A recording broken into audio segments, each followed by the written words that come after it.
Il y a 4 ans, déjà, je vous présentais déjà Göbekli Tepe. Göbekli Tepe, c'est un petit monticule à 750 mètres d'altitude, artificiellement construit. Et en fait, c'est un site archéologique majeur, très connu, parce que c'est un premier témoignage de la sédentarisation de l'homme. Il y a 12 000 ans. Donc, autrement dit, l'homme s'est installé, a commencé à cultiver ses céréales, à élever son bétail. Et on a trouvé sur ce site, des archéologues allemands ont trouvé sur ce site il y a quelques années un endroit où ils ont trouvé non seulement beaucoup d'ossements d'animaux, mais aussi de l'oxalate de calcium. Alors, la théorie de ces archéologues, c'est de dire qu'en fait, cet endroit était un lieu festif. Ben oui, parce que consommer des animaux en grande quantité à l'époque, c'était compliqué.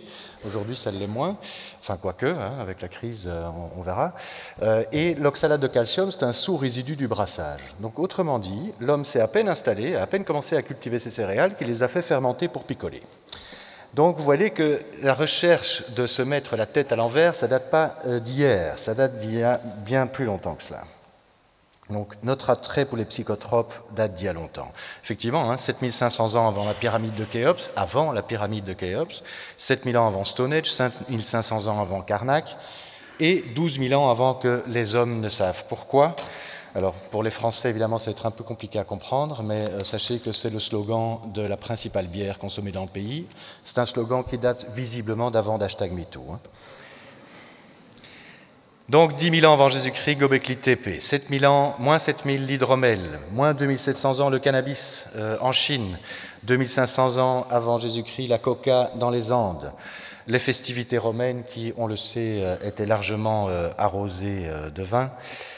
Petite anecdote que j'aime bien, mais le recteur de l'UC Louvain, de l'UCL à l'époque, toute jeune université, c'est notre université la plus ancienne du pays, on a un écrit du recteur de l'UC Louvain qui se plaint du retour bruyant des étudiants. Donc vous voyez que là aussi, ça date pas d'hier.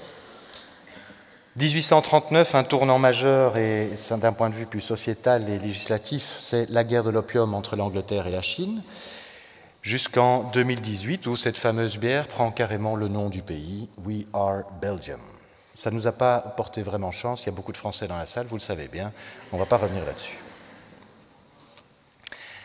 Donc, de l'insouciance au moralisme, 12 000 ans de consommation et 100 ans de prohibition.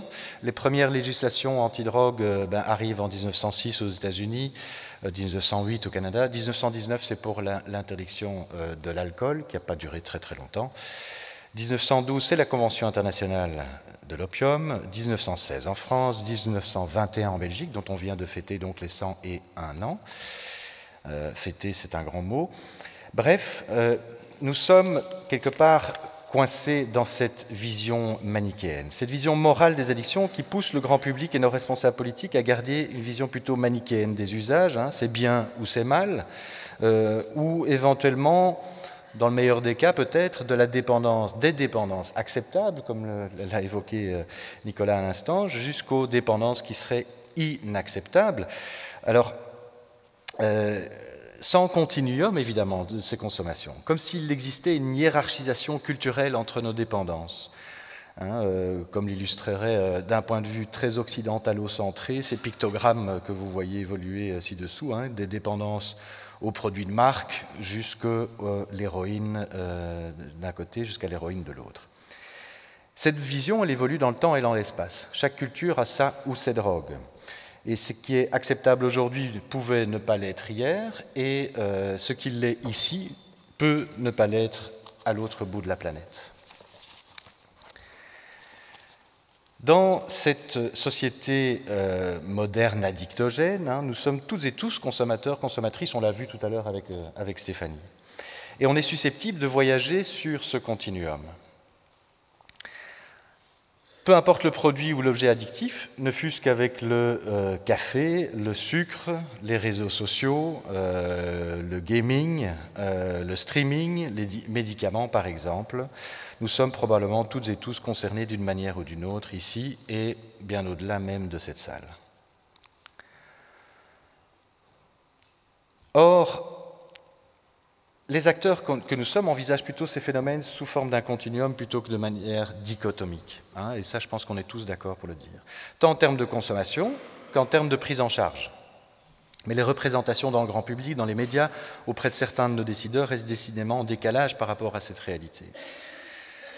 On sait que promouvoir la santé, prévenir les usages, réduire les risques, prendre soin, soutenir, réinsérer constituent aujourd'hui les piliers de l'action et de l'intervention cohérente à l'égard des consommations de drogue et des dépendances, avec ou sans produits.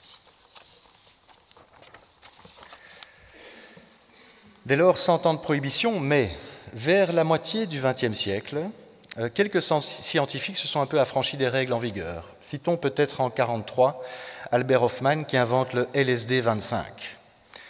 Alors, Albert Hofmann est né en 1906, il est mort en 2008, donc à 102 ans. Il a fait son dernier trip officiellement à 97 ans, et Sandoz le produira jusqu'en 1966. 1969, Woodstock et ses éventuels excès. 1971, la War on Drugs, faute de combattants pour le Vietnam, Nixon qui déclare cette guerre contre la drogue est censé remettre ces jeunes hippies sur le droit chemin patriotique. Or, on sait que pendant le même temps, en fait, il y avait 75% des soldats américains qui étaient accros, définis comme accros, et largement, copieusement arrosés d'ailleurs de psychotropes par leur gouvernement. À leur retour au pays, d'ailleurs, 90% de ces soldats ont quitté leurs addictions tout seuls, c'est-à-dire qu'en revenant dans une zone de paix, entourés des leurs, des siens, avec une forme de bien-être, une sécurité, famille, amis, etc., finalement, tout ça semble bien déterminant. Et d'ailleurs, c'est ce que Bruce Alexander, avec son expérience des Rat Park, mettra en évidence. Clairement, ce n'est pas tant le produit qui pose problème, mais plutôt l'environnement du rat consommateur ici. En 2000, toujours dans cette même veine, le Portugal abolit tous les usages de drogue. Il y a des personnes bien plus calées sur ces questions-là dans la salle et qui reviendront pendant le forum. Mais ça permet aussi clairement de déstigmatiser finalement ces consommateurs par la même occasion. 2013, l'Uruguay légalise le cannabis. 2014 au Colorado, dans l'État de New York, et bientôt 18 États feront de même. Jusqu'en 2018 où la Belgique autorise la prescription d'eskétamine pour les dépressions sévères en Belgique et où il y a une relance de nombreux programmes de recherche en santé mentale sur l'utilisation de la psilocybine, par exemple, dans plusieurs pays occidentaux. Bref, déplaçons ce curseur de la responsabilité. On vient de parler de l'impact de nos sociétés modernes sur ces questions. Ce forum porte le nom d'Addiction et Société. Depuis le début, il s'agit dès lors de porter collectivement un discours d'un changement de regard sur les addictions. Il faut déplacer ce curseur de la responsabilité. Certes, les individus que nous sommes adoptent certains comportements d'addiction, on l'a vu, mais comment ferait-on autrement dans une société qui est addictogène?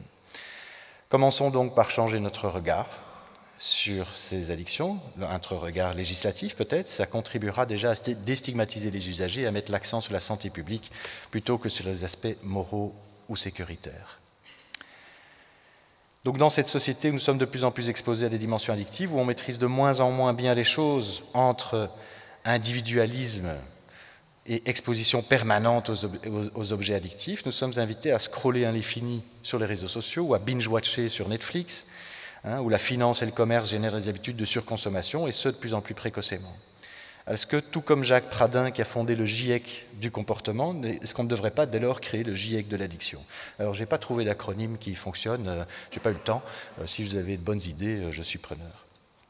Mais c'est histoire de faire vraiment entendre nos voix, faire réellement évoluer les politiques et les pratiques. Ça permettrait de mieux protéger de ces phénomènes sociétaux impactés par nos sociétés modernes. Le forum se veut un lieu participatif. Alors on commence par une séance plénière, c'est vrai, on vous a fait lever un petit peu, on vous a fait faire un petit peu de gym, mais quand même, il se veut participatif. Vous avez autant d'expertise que toutes les personnes que vous êtes venues voir ou écouter ici. Donc partagez ça avec nous tout au long de ces 2 journées et bien au-delà. Donc bon forum à toutes et tous, merci beaucoup.